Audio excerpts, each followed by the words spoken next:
যেদিকেই চোখ যায় সেদিকেই চোখ জোড়ানো মন মাতানো সাদা সাদা পেঁয়াজের ফুল, প্রাণ জোড়ানো হিম বাতাসে দোল খাচ্ছে, একে অপরের গায়ে যেন ঢলে পড়ছে। মাঠের পর মাঠ জুড়ে মিষ্টি ঘ্রাণ ছড়ানো এই ফুলের সমাহার। এমন দৃশ্য দেখা যায় ফরিদপুরের বিস্তীর্ণ মাঠ জুড়ে। কালো সোনা হিসেবে পরিচিত এই পেঁয়াজ কুসুমের বীজ বিক্রি করে প্রায় ৫৫০ কোটি টাকা আয়ের স্বপ্ন দেখছেন এই এলাকার কৃষকেরা। আবহাওয়া অনুকূলে থাকায় বাম্পার ফলনের আশা কৃষি অধিদপ্তরের। করোনা বা যে কোনো ভাইরাসের এগেইনস্টে ফাইট মানি ব্যাকট্রলের লেফট রাইট। এবছর ফরিদপুর জেলায় রেকর্ড পরিমাণ জমিতে পেঁয়াজের বীজ আবাদ হয়েছে। বর্তমানে হাত দিয়ে পরাগায়নে ব্যস্ত সময় পার করছেন নারী পুরুষেরা।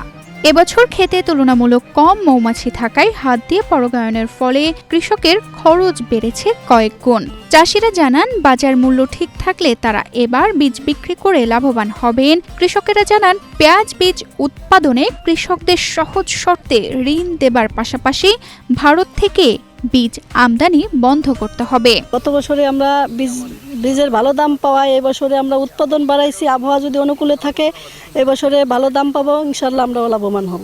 এক বিঘা বীজ উৎপাদন করতে 1 থেকে 1.5 লাখ টাকা খরচ হয়। বীজ উৎপাদন হয় 3 থেকে 3.5 মণ, বাজার মূল্য 7 থেকে 8 লাখ টাকা। সরকার যদি আমাদেরকে কারিগরি দিক এবং সহশর্তে ঋণ দিয়ে সহযোগিতা করে, তবে আমরাই বরং আগামীতে এই পেঁয়াজ এবং পেঁয়াজের বীজ বাইরে রপ্তানি করতে পারবো এবং বাইরে থেকে পেঁয়াজ এবং পেঁয়াজের বীজ আমদানি করতে হবে না। কৃষি বিভাগের তথ্য মতে এবছর ফরিদপুর জেলায় ১,৬৬৮ হেক্টর জমিতে পেঁয়াজের বীজ আবাদ করা হয়েছে, যা গত বছরের তুলনায় দ্বিগুণ।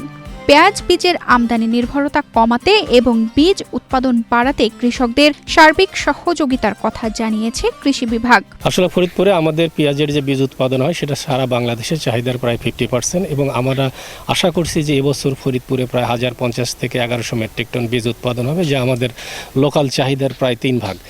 আমাদের যে চাহিদা আছে 300 থেকে 350 মেট্রিক টন, তার প্রায় 3 গুণ বেশি পেঁয়াজের বীজ এখানে উৎপাদন হয়। আমরা কৃষকদেরকে এখন যে পরামর্শ দিচ্ছি, বিশেষ করে পরাগায়নটা যদি তারা ভালোভাবে করতে পারে, বিশেষ করে হ্যান্ড পলিনেশন যদি আমরা ভালোভাবে এখানে করতে পারি, তাহলে পেঁয়াজের যে গুণগত মান, বীজের যে গুণগত মান, এই গুণগত মান ভালো থাকবে। কৃষকেরা আসলে এই কাজটি নিয়মিত করছে হ্যান্ড পলিনেশনের মাধ্যমে, যে পেঁয়াজের বীজের যে কোয়ালিটি, এই কোয়ালিটিটা বৃদ্ধি করার জন্য। এবছর প্রায় 1200 মেট্রিক টন পেঁয়াজের বীজ উৎপাদনের আশা করছে কৃষি বিভাগ। পেঁয়াজের ঘাটতি মেটাতে সরকার বীজ উৎপাদনে কৃষকদের আরও সহযোগিতার হাত বাড়িয়ে দেবে, এমনটাই প্রত্যাশা সংশ্লিষ্টদের। তানজিদা রহমান, ইনায়া, বাংলাদেশ প্রতিদিন।